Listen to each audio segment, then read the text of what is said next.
Hi friends, அனைவருக்கும் வணக்கம். நான் உங்கள் நாமும் வளர்ந்து சாதிப்போம் தோழி. இன்றைக்கி என்ன பதிவு அப்படின்னு பார்த்தீங்கன்னா, சேவிங்ஸ் பற்றி தாங்க வீடியோ.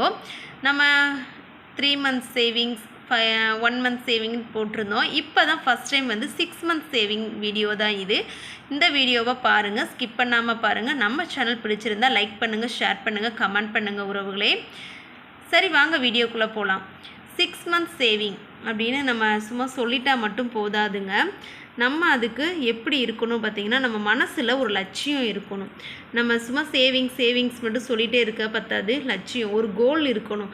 நம்ம இந்த 6 monthக்குள்ளே நம்மளால் முடிஞ்ச இந்த காசை நம்ம சேமிக்கணும் அப்படின்னு ஒரு கோல், ஒரு லட்சியம் எல்லாமே நம்ம மனசுக்குள்ளே இருந்தால் மட்டும்தான் மணி சேவ் பண்ண முடியும். சரிங்களா?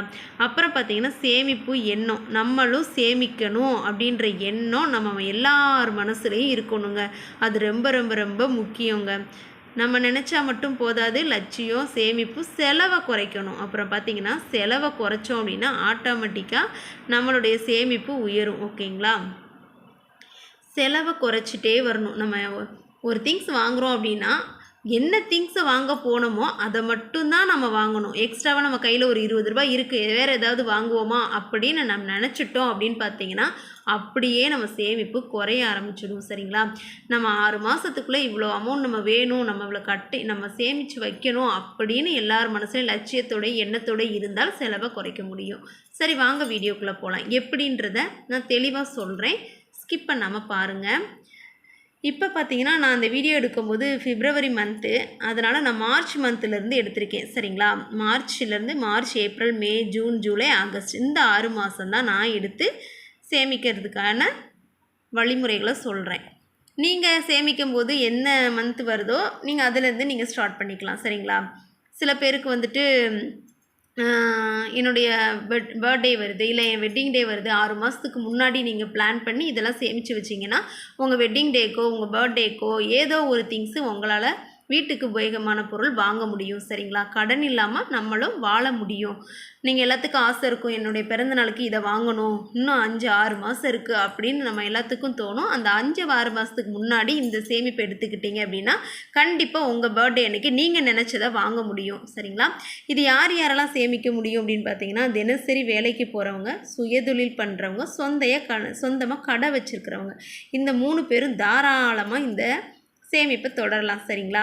அப்படி இல்லை, டெய்லி நம்மளும் வேலைக்கு போகிறோம், வேலைக்கு போகாட்டாலும் நம்ம வீட்டில் இருக்கிறத மிச்சப்படுத்தியோ இல்லை நம்ம கணவர்கிட்ட கொஞ்சம் வாங்கியோ நம்மளாலே சேர்த்து வைக்க முடியும் அப்படின்னா கூட தாராளமாக பண்ணலாம். ஆனால் இவங்க 3 பேருக்கும் இது ஈஸியாக இருக்கும். தினசரி வேலைக்கு போகிறவங்க, தொழில் பண்ணுறவங்க, சொந்தமாக கடை வச்சுருக்கிறவங்களுக்கு இது ரொம்ப ரொம்ப ரொம்ப யூஸ்ஃபுல்லாக இருக்கும். சரிங்களா? ஃபஸ்ட்டு நான் சொல்கிறேன். மார்ச் மாதம் 31 days, ஏப்ரல் 30, மே 31, ஜூன் 30, ஜூலை 31, ஆகஸ்ட் 31, மொத்தம் இத்தனை டேஸையும் சேர்த்தோம்னா 184 நாட்கள் இருக்குது.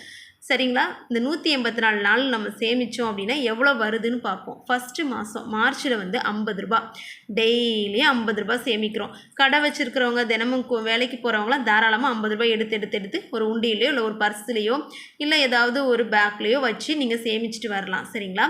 அப்போ 31 நாளைக்கு 50 ரூபா சேர்த்திங்கன்னா 1550 ரூபா வரும். சரி, 2வது மாதம் ஏப்ரலில் 30 ரூபா சேமிக்கிறீங்க அப்படின்னா 30 நாளைக்கு 60 ரூபா சேமிக்கிறீங்க அப்படின்னா 1800 ரூபா வரும். அப்புறம் மே மந்த்து 31 நாள் 80 ரூபா சேமிக்கிறீங்கன்னா 2480 ரூபா வரும். ஓகேங்களா?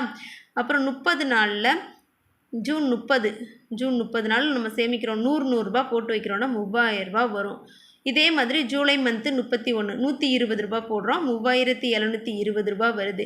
ஆகஸ்ட் மந்த்து 31 நாள் இருக்குது, 150 ரூபா போட்டோம்னா 4650 ரூபாய் இருக்குது. சரிங்களா?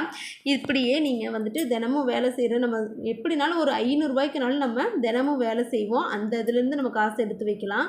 அப்புறம் தொழில் பார்த்துட்டு இருக்கும்போது நம்மளுக்கு வர மிச்சம் ஒரு 50 ரூபா 100 ரூபாயா இப்படி டெய்லி எடுத்து வச்சுக்கலாம். சொந்தமாக கடை வச்சுருக்கிறவங்க கடைக்கு எல்லாத்தையும் வாங்கினது போக ஒரு 50 100 நம்ம கையில் எப்படி மிஞ்சும் அவங்களும் இந்த மாதிரி சேமித்து வைக்கலாம். சரிங்களா? இப்போ நம்மளுக்கு எவ்வளோ காசு வந்திருக்கு? மொத்தம் 17200 ரூபா நம்மளால் சேமிக்க முடியும். 6 மாதத்தில் 17200 ரூபா இந்த மாதிரி நீங்கள் சேமித்து வச்சிங்க அப்படின்னா 17200 ரூபா சேமிக்க முடியும். சரிங்களா? நம்ம என்ன தான் வந்துட்டு சேமிக்கணும்னு நினச்சா போதாது. கண்டிப்பாக நம்ம இதில் எல்லாத்தையுமே ஃபாலோ பண்ணணும். சரிங்களா? ஃபாலோ பண்ணிங்க அப்படின்னா தாராளமாக நம்மளால் ஒரு 6 மாதத்தில் 17,200 சேமிக்க முடியும். அட்லீஸ்ட் நம்மளுடைய பிறந்த நாளோ இல்லைன்னா கல்யாண நாளோ ஏதோ ஒன்று வரும் அப்படின்னு பார்த்தீங்கன்னா, பிள்ளைங்களுக்கு பிறந்த நாளோ வருது அப்படின்னா 17,200 நம்ம கையில் இருக்கும். 6 மாதத்துக்கு முன்னாடியே பிளான் பண்ணிங்கன்னா பிள்ளைங்களுக்கு ஏதாவது ஒரு பொருள் வாங்கலாம், இல்லை நம்ம வெட்டிங் டேக்கு நம்ம வீட்டுக்கு ஏதாவது தேவையான பொருள் வாங்கலாம், ஏதோ ஒன்றுக்கு நம்ம இந்த பணத்தை உபயோகப்படுத்திக்கலாம். இந்த பதிவு எல்லாத்துக்கும் பிடிக்கும்னு நினைக்கிறேன். இந்த பதிவு உங்களுக்கு பிடிச்சிருந்துச்சுன்னா லைக் பண்ணுங்கள், ஷேர் பண்ணுங்கள், கமெண்ட் பண்ணுங்கள். மறக்காமல் நம்ம சேனலை சப்ஸ்கிரைப் பண்ணி பெல் பட்டன் ஆல் கொடுங்க நண்பர்களே. பாய்.